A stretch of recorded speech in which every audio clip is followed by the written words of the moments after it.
Welcome to our free study student. आज की इस वीडियो में मैं बात करूंगी BA programme first year first semester वाले बच्चों के लिए जिनका पेपर आ चुका है फर्स्ट सेमेस्टर के, जिसमें आपको न्यू एजुकेशन पॉलिसी के अकॉर्डिंग माइनर में आपको इन्वायरमेंट साइंस के इम्पॉर्टेंट क्वेश्चन जो है इस वीडियो में मैं आपके लिए डिस्कस करूँगी। ये जो इम्पॉर्टेंट क्वेश्चन है वो मैंने चैप्टर वाइज लिए हुए हैं कि चैप्टर वाइज अगर हम देखें तो कौन कौन से क्वेश्चंस प्लस जो टॉपिक है वो इम्पॉर्टेंट होते हैं, हमारे लिए इम्पॉर्टेंट होते हैं कि मस्ट कौन से हैं कि हर एक यूनिट में, जैसे टोटल आपको 7 यूनिट कवर करनी है, राइट। तो 7 में से आपको पर यूनिट कितने कितने टॉपिक है जिसमें से मस्ट है कि क्वेश्चन पूछा ही जाता है। तो ये वीडियो ऑलमोस्ट उसके लिए है। और पूरे यूट्यूब पे ऐसी कोई वीडियो आपको एक वीडियो भी नहीं ऐसी मिलेगी जो आपको ये बताए कि क्वेश्चन कैसे करना है और क्वेश्चन के साथ आंसर कैसे करवाना है।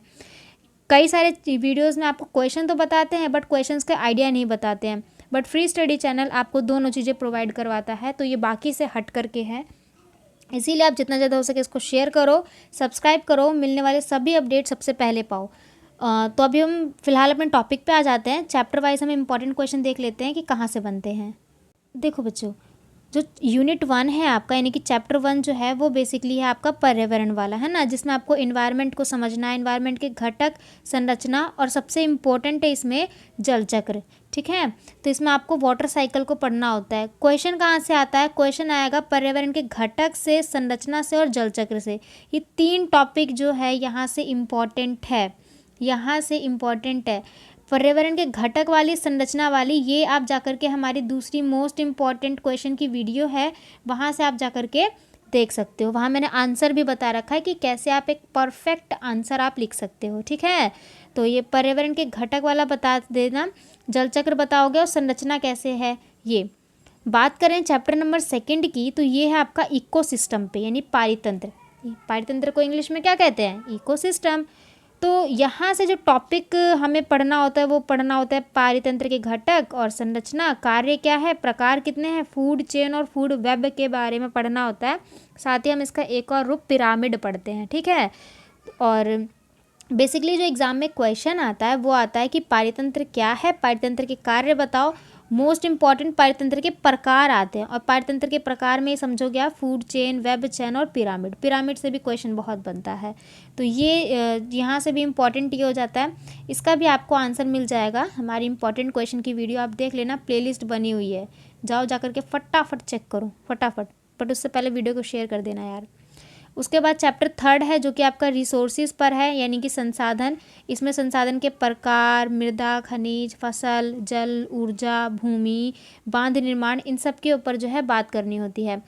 एग्ज़ाम में कौन सा आता है? एग्ज़ाम में क्वेश्चन आता है संसाधन के प्रकार, कि संसाधन वही 2 रूप के होते हैं, मैन मेड और नेचुरल मेड, मानव द्वारा और प्रकृति द्वारा बनाए हुए। एग्ज़ाम में अगर क्वेश्चन आया तो वही संसाधन को लेकर के आएगा, या फिर जल और ऊर्जा संसाधन के बारे में पूछ लेगा। ठीक है, चौथा जो होता है वो आपका जैव विविधता पे होता है, यानी बायोडाइवर्सिटी। ठीक है, बायोडाइवर्सिटी कितने प्रकार की होती है, क्यों ये ज़रूरी है, किस तरीके से इसको संकट में देखा जा रहा है, इसको बचाना हमें कैसे ज़रूरी है, भारत सरकार इसके पीछे क्या क्या कर रही है, ये सब जो है आपको लिखना होता है। बेसिकली जो इम्पोर्टेंट है वो है प्रकार, महत्व और संकट। ठीक है, ये इम्पोर्टेंट है।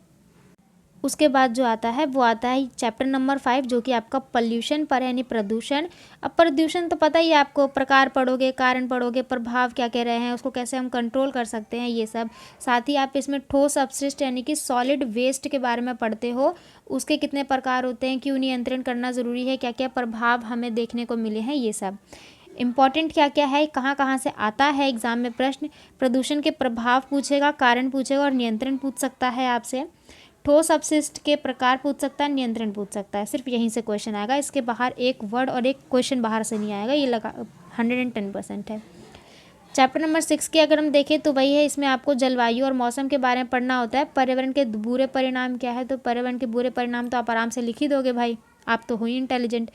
जलवायु के परिवर्तन के बारे में लिख लेना, साथ ही सस्टेनेबल डेवलपमेंट यानी कि सतत पोषणीय विकास के बारे में आप लोग यहाँ पर लिख सकते हो, उसके क्या क्या टारगेट रहे हैं। साथ ही कुछ आंदोलन के बारे में पढ़ना होगा। चिपको आंदोलन बता देना आराम से। वन क्या, वन, पर्यावरण और वायु, इन सबको क्यों संरक्षण में रखना ज़रूरी है और क्या क्या अधिनियम यानी कि जो है कानून वगैरह लागू किए गए हैं। अंतिम चैप्टर बच गया है जो कि आपका संसाधन पे जनसंख्या पे, ठीक है, पॉपुलेशन। जनसंख्या वृद्धि के कारण पूछेगा, प्रभाव पूछेगा, उपाय पूछेगा, यही 3 है, यहीं से क्वेश्चन आएगा, इसके बाहर कुछ नहीं आने वाला है। देखो बच्चों, एक प्रीवियस ईयर पेपर लिया है मैंने, ये अभी रिसेंट वाले बच्चों का ही हुआ है, 2022 वाले बच्चों का ही है। उसमें देखो शॉर्ट टॉपिक पे क्वेश्चन कैसे पूछा गया है, इस प्रकार से देखो, एकल उपभोक्ता प्लास्टिक और पर्यावरण का प्रभाव बताना है, शहरी क्षेत्रों में भूजल संकट कैसे आता है ये बताओगे, पर्यावरण संचार के तरीके और जन जागरूकता की भूमिका क्या क्या रही है ये, और पर्यावरण का एक अधिनियम हुआ था, पर्यावरण पर एक अधिनियम बनाया था 1986 में, 1986 में। तो ये आप बता सकते हो। करना आपको इनमें से 3 होता है, 5 होते हैं, 5 में से आपको 3 अटेम्प्ट करने होते हैं। तो आराम से आप बता दोगे शहरी क्षेत्र में भूजल संकट, शहरों में कैसे भूजल ये आता है ये। फिर उसके अलावा यहाँ पे ये बता दिया प्लास्टिक वाला, यहाँ आप बता दोगे सॉलिड वेस्ट के बारे में, ठीक है। उसके अलावा आपसे यहाँ पर ये एक और क्वेश्चन पूछा हुआ है, इसमें आपको नर्मदा बचाओ आंदोलन और मौन घाटी आंदोलन के बारे में पूछा हुआ है। साथ ही एक और पूछा शंकुधारी वन और टुंड्रा पारिस्थितिकी तंत्र, जो चैप्टर 4 था आपका पारितंत्र पर, इकोसिस्टम पर, यहाँ से ये क्वेश्चन आया हुआ है। साथ में आया है लुप्त प्राय प्रजाति, यानी कि जो प्रजातियाँ खत्म होती जा रही, जैसे डॉल्फिन हो गया है ना, ये टाइगर हो गए, एशियाई टाइगर में कम से कम चिंता वाली प्रजातियों के बारे में आपको लिखना है। यानी क्वेश्चन थोड़ा घुमावदार है, लेकिन आप 2 से 3 बार पढ़ोगे डेफिनेटली कर लोगे। बट चिंता नहीं करना आपको, अगर एग्ज़ाम में जो है टोटल आपको 8 क्वेश्चन मिलेंगे, 8 में से करना आपको 4 ही है, ठीक है। तो आराम से आप कर लोगे, ऑप्शन में रख सकते हो। इसमें है, इसमें से कोई 5 ही करने से, जैव भू रासायनिक चक्र के बारे में बता दो ना, जो कि हमारे आंसर राइटिंग में बता रखा है, वहाँ से जा करके आप लिख सकते हो। खतरनाक अपशिष्ट क्या होते हैं, वो जो वेस्ट नहीं होते हैं, यानी सॉलिड अपशिष्ट का बता दोगे। पारिस्थितिकी तंत्र बहाली कैसे कर सकते हैं, यानी पूरा इकोसिस्टम के बारे में बता दोगे। तो फिलहाल इस वीडियो में इतना ही। हमने अच्छे से देख लिए चैप्टर वाइज सारे इंपॉर्टेंट टॉपिक्स प्लस में क्वेश्चंस। इन सभी टॉपिक्स के आपको अगर आंसर चाहिए तो बच्चों आज का भी अभी भी मौका है आपके पास, एग्ज़ाम से पहले तक का मौका है आपके पास। आपके पास 2 दिन है, आप चाहो 2 दिन में भी अपनी प्रिपरेशन बेहतरीन कर सकते हो। आपको कुछ नहीं करना, हमारे टेलीग्राम ग्रुप ज्वाइन कर लो आप। टेलीग्राम पे आपको इन सभी टॉपिक्स के इंपॉर्टेंट क्वेश्चन प्लस में उसके आंसर राइटिंग मिल जाएगी, ताकि आपको आइडिया लग जाएगी कैसे हम एक अच्छे आंसर को लिख सकते हैं, ठीक है। फटाफट ये लिख लेना आप, और कोई डाउट वगैरह है तो आप हमसे वहाँ पूछ ही सकते हो, हम बताएंगे। बाकी वीडियो पसंद है तो वीडियो को लाइक कर देना, हाँ ज़्यादा से ज़्यादा शेयर कर देना, ताकि और दोस्तों को भी मिल सके हेल्प। और कमेंट बॉक्स में ज़रूर बताना है कि आपको कौन से क्वेश्चन में डाउट है, कोई क्वेश्चन आपको नहीं आ रहा है समझ में, कोई टॉपिक आपको समझ में नहीं आ रहा है, तो भी आप हमें कमेंट बॉक्स में बताओ, हम उसका आंसर ज़रूर बताएंगे। मिलते हैं अब अगली वीडियो में, बहुत बहुत धन्यवाद। फटाफट जा करके इंपॉर्टेंट क्वेश्चन के सारे क्वेश्चन आंसर राइटिंग की वीडियो देखो।